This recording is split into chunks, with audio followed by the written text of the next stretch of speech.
Australia, I'm worried about us. To be honest, I'm worried about our joint at the moment, and it's nothing to do with governments. It's nothing to do with the woke left. It's nothing to do with the universities. It's nothing to do with China. It's nothing to do with Twitter. It's to do with us. Now, right now, Australians feel further apart from each other than I think we have in most of our lifetimes. Normally, when a cataclysmic world event takes place, we galvanise. No better example than the way that we galvanised around World War II, when literally we had to give up so much. As the boys were overseas, my grandmother was part of the Land Army. Your family, no doubt, had somebody serving and has plenty of examples about the sacrifices that were done at home. But there was a unifying point. And when it was over, we were able to build a country like we had never seen before. One where still the council chambers, the school halls, the bowling clubs, the RSLs, all stand to this very day as monuments of how we came out of those awful times. Now, sure, this isn't a world war, but right now you have an experience where if you're in Melbourne, and in fact all of Victoria now, you couldn't feel more cut off from the rest of the country. Literally, and I'm not just talking about travel bans, I'm talking about how people talk about Victorians, how people talk about Melburnians. In Sydney, there's that feeling about what is about to happen, and already border decisions have meant that Sydney-siders can't freely go from one part of the country to another.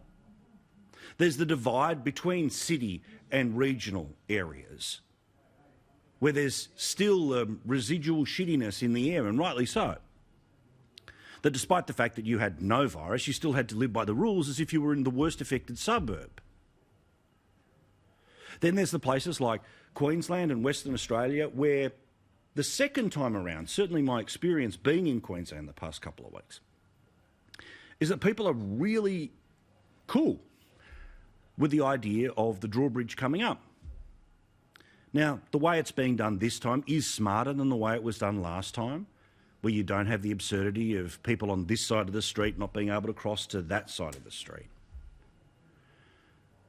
But today, I was getting ready to fly out of the Gold Coast, I overheard a conversation between a couple of people who work at that airport.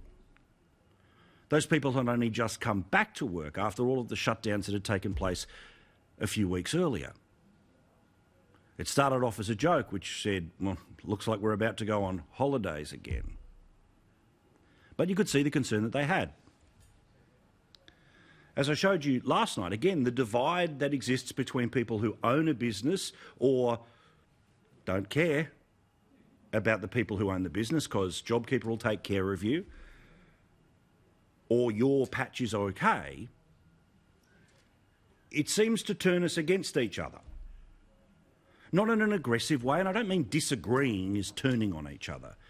I'm not saying that blowing up about the failures of government is turning on each other, but think about it right now,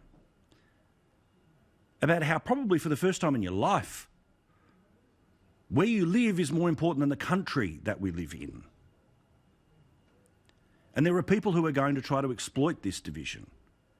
These people who, for their own state political gain, their own ideological games, their own psychological warfare, are going to try to make the most of this.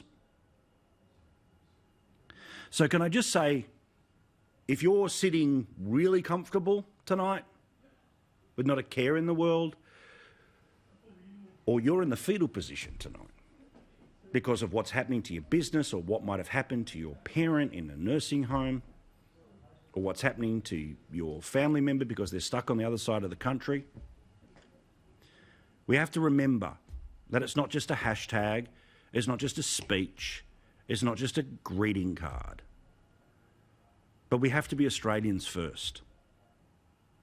We have to be looking for ways to take care of each other, to sympathise with each other, especially the people who've done nothing wrong but keep getting pounded by those who do something wrong. And I've got plenty to say about those dickhead teenagers who came from Queensland and went back to Queensland, and now there's all sorts of panic that's doing the rounds. But can we do a deal? Let's be 25 million people strong. Let's be the quiet Australians who can still shock the world. Because when we turn on each other, people will make the most of that. When we band together, where we recognise that no matter where you live on the map, the thing we have in common is that we are part of the greatest club in the world, be it whether you were born here or whether you flew here. To be part of this country is the greatest honour that you can have in your life. So let's do our bit to think of those who aren't doing as well as us for a whole bunch of different reasons. But I just wanted to say that at the start of the show because, again, you can just feel what's going on right now.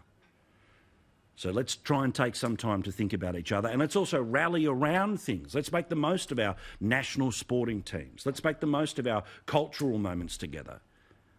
And let's unite around this one story to start us today. There's a bloke in his 20s in Western Australia. He lost his job as a security guard because of coronavirus and all the different shutdowns. Well, he had one hell of a week this week. He won Oz Lotto. This bloke is now $5.8 million richer. Truly life-changing money. Apparently, he was buying groceries with his 3-year-old daughter at the time. He saw a sign and went, meh, bugger it, I'll buy a ticket. He then didn't rush to check whether he had a winning ticket or not. Instead, he saw that there was a missing ticket from the part of Perth of which he lives in. So he went, okay, go check the ticket. Ding, ding, ding, ding, ding. $5.8 million richer.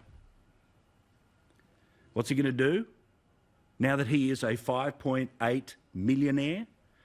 This Aussie, who lost his job because of coronavirus, says, quote, I just want to go home and hug my daughter. I always say that life could be a dream, and this certainly feels like one. And then when asked about what's he going to do with the money, he says he's going to go and do a course and try to learn how to manage his money, which is awesome. He's going to obviously pay off his own debts and some of his family's. But he really singled out his brother.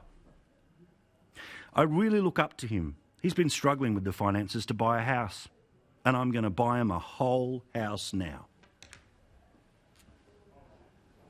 See? We still have the capacity to unite behind something, where it doesn't matter where this story's from, but it was awesome.